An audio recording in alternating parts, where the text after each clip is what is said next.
Hello, Lola. Congratulations on this wonderful showcase. We're very happy to be here. So this is your first time exhibiting in Dubai. How does it feel for you? Well, Lena, thank you very much for this interview. It is my first time exhibiting in Dubai, but it's not my first time working with Sotheby's. So I've done exhibitions with them in New York and in London.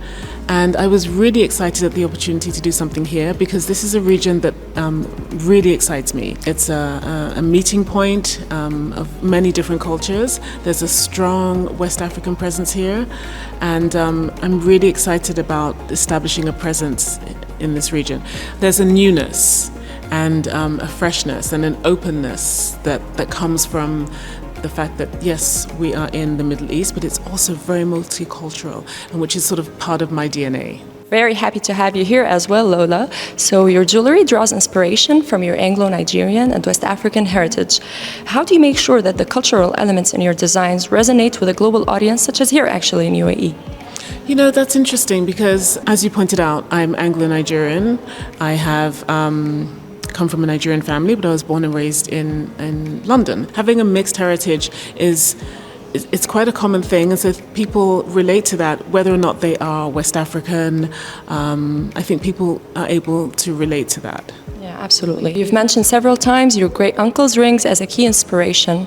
How does your family's tradition of wearing jewelry influence your creative process and the pieces we're seeing here today, actually?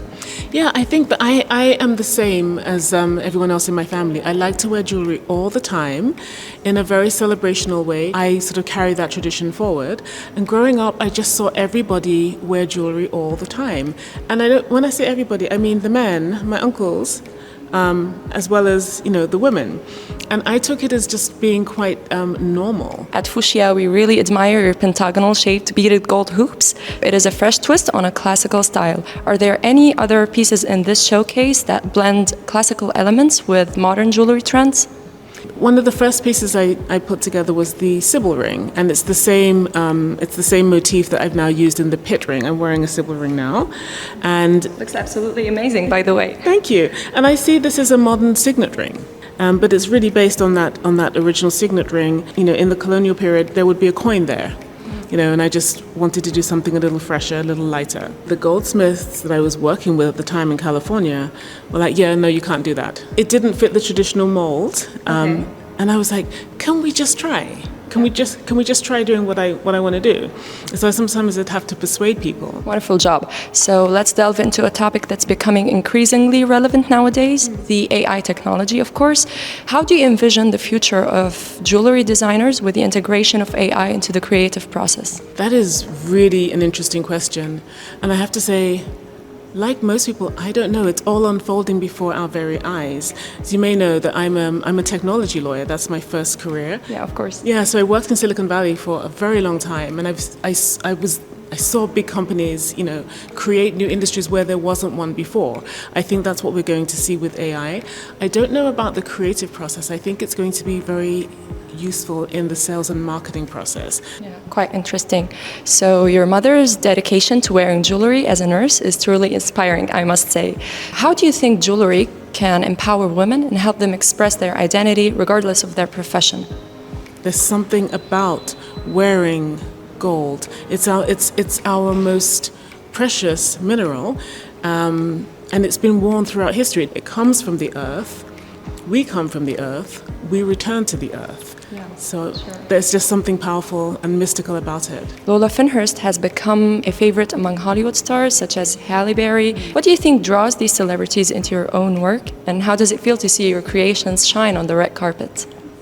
I love it because it's always powerful women and men who wear these pieces. I think what draws them is that the pieces are quite unique and different. It's not easy to create something that's different. As we say in Nigeria, there's nothing new under the sun. Things simply, revolve and they go away and they come back.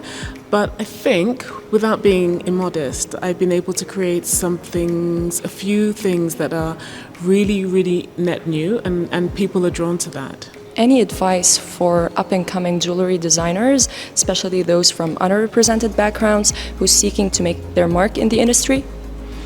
Gird your loins. Yeah. Of course. Be strong. One of the most important things is affinity and having a group of people that you can learn from, lean on. I've benefited tremendously from the support of having a sort of a coterie of other designers. Thank you for sharing your insights and journey with us today. Thank you. So, thank you so much.